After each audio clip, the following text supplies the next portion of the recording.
Hey, hi, hello, and welcome back to another project of mine. For today's video, I wanted to make a yarn bowl. What is a yarn bowl, you ask? Well, so let's get started. Alright, so to get started, since I don't actually have any area to mess around with clay, I just took this table that I've been working off of for most of my DIYs and stuff recently, put a contractor bag over top of it, taped that down, got some brushes, got some working utensils, my clay, and some water. The water is going to be used to manipulate the clay, and let's continue on.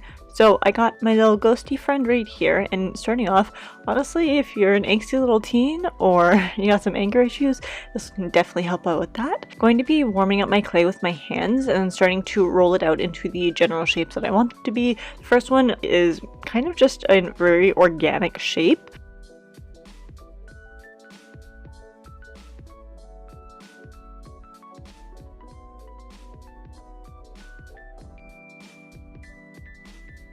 But I'm going to be putting that over top of some plastic.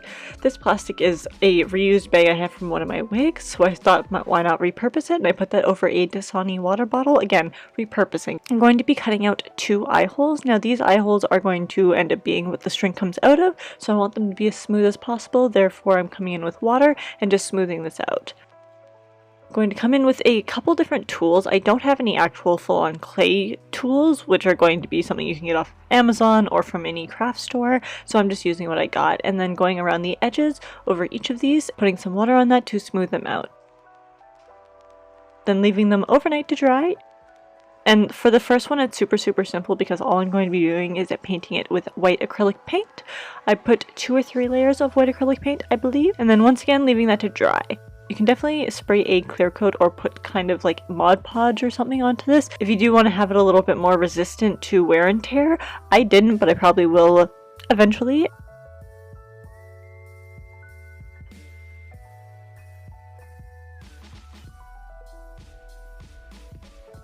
As for my little kitty cat, this guy was probably one of my favorites, although full disclosure, it did end up breaking before I painted it, but I did want to still include it because I found a way to make it work. So for this, I'm going to be using a mason jar, again with a bag over top of it and then smoothing it down completely around it. Using my fingers to manipulate the shape really well together, and then water to meld it together even further.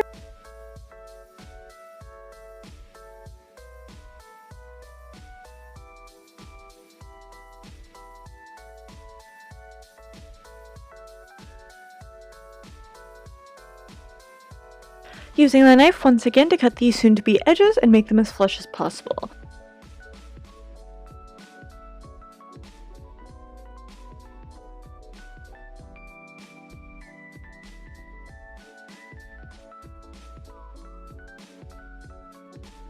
I'm using the pointed edge to peel back the clay that I'm not going to be using along the sides.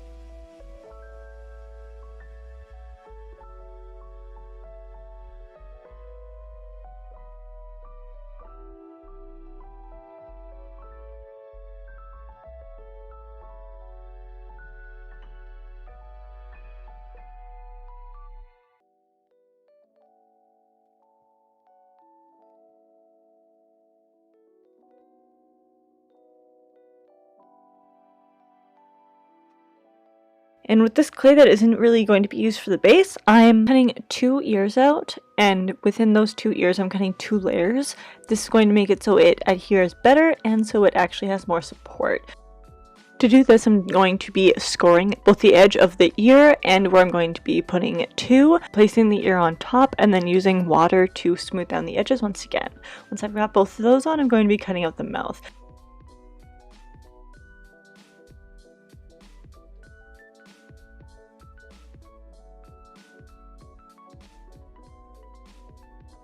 Now for the cat, the mouth is where the string is going to come out, so again, as smooth as possible, taking my X-Acto knife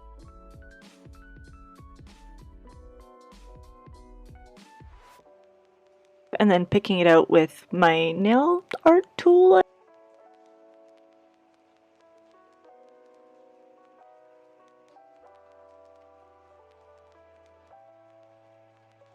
With some scraps I've rolled into my palm and into a worm-like shape, place them on the bottom of the mouth area to add even more of a 3-dimensional effect.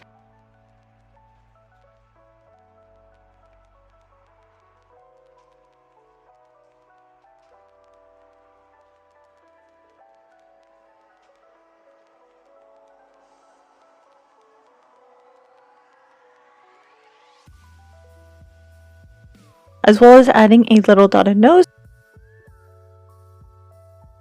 and a little bit more to the ears with whatever the inside of a cat ear is called.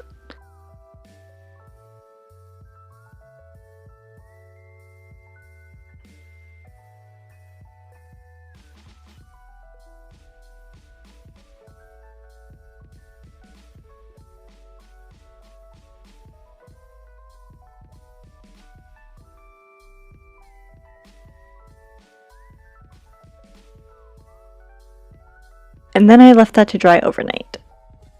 Again, full disclosure, when I took this off of the quote-unquote mold, it fell apart, but I added more clay to certain areas to put it back together, and then added a base of white acrylic paint.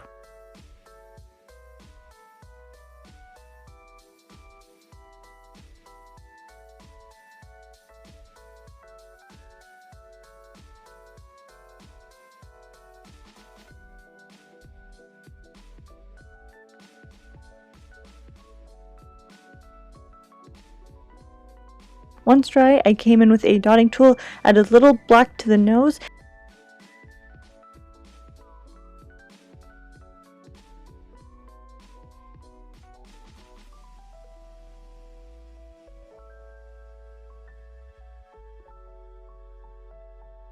and the pinna, which we now know is the inside of the cat's ear.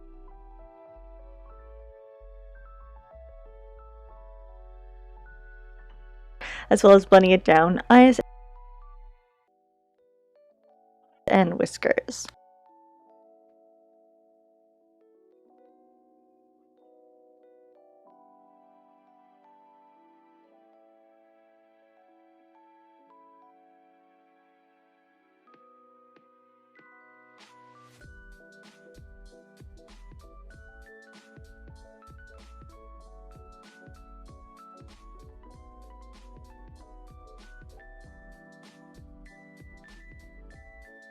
And lastly, my Miss Piggy, which is made all of the same base steps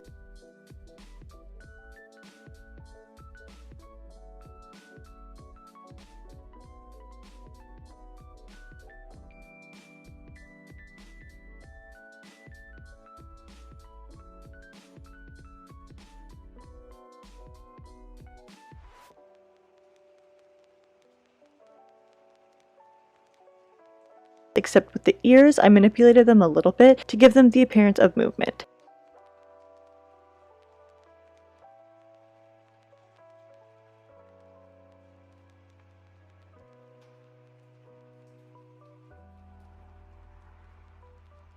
I rolled a ball of clay in my hands, remember that for later.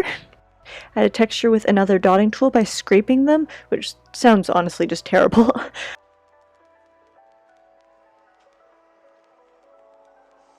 There's that random ball that I was rolling in my hand earlier. Eyes,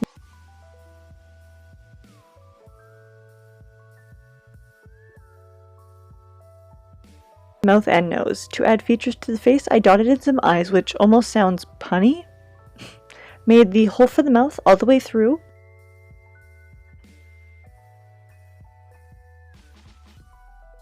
Nose holes, but didn't push them all the way through.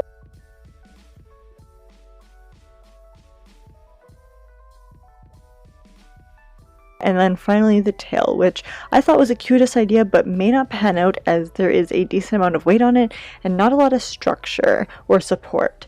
To solve this issue, I used some wire as my base, manipulated that with wire cutters into the shape that I wanted, and then added a small piece of rolled out clay onto it.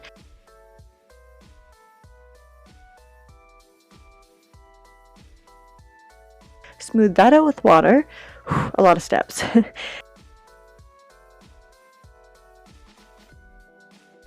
Cut the back of Miss Piggy, which sounds a lot worse than it is, and place the tail to the back, smooth everything out, and while I put that overnight to dry, I also placed a bottle underneath it to give it even more support, with keeping shape until it was able to stand on its own, which was when it dried. Again, a coat or two of white paint.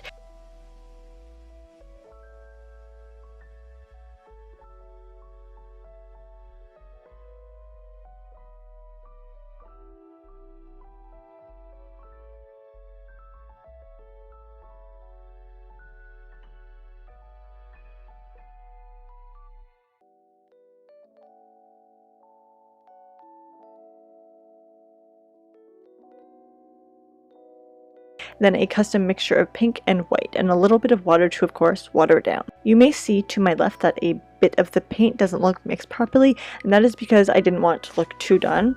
I wanted each stroke of the paint to almost be a semi-different color than the last, and then black for the eyes. As I said, you definitely can put on a clear coat or like a Mod Podge or something like that if you want it to last a little bit longer, but honestly, it doesn't really bother me, and if I do want to make it last a little bit longer, I'll go back and do that anyways. But I hope you guys enjoyed this video, and see you in my next one. Bye guys!